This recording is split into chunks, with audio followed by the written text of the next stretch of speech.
Welcome to this video on Audacity. To use Audacity, it's a supplement to Simple Screen Recorder. So there's a couple things we have to point out here. One is that the Simple Screen Recorder says record this system audio, which is my HDMI audio.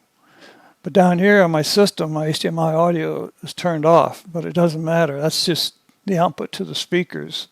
This is feeding the input to the speakers, so it's still going to record.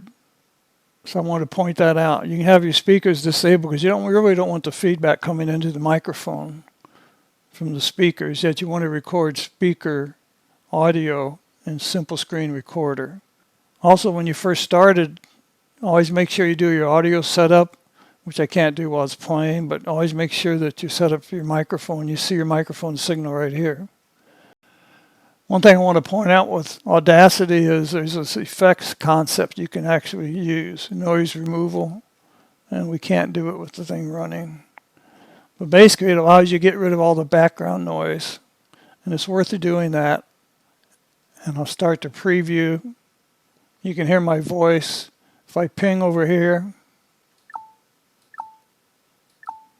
you can see the ping. That's step number whatever. First you set up your Simple Screen Recorder, then you set up your Audacity, make sure your microphone is your input. Select your mono channel, start recording everything. Do some sound clicks to make sure that the system audio is feeding in here. Of course we know it is because our microphone's feeding in here too.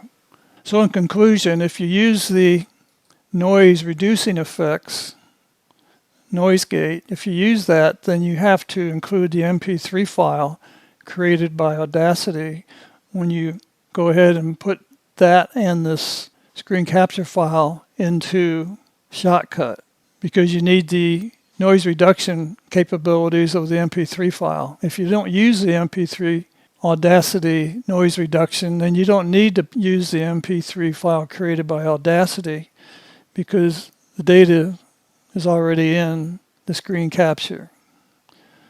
So that concludes this video. I hope it made some sense to you and helps you understand the proper workflow to keep from having to repeat things when pieces are missing.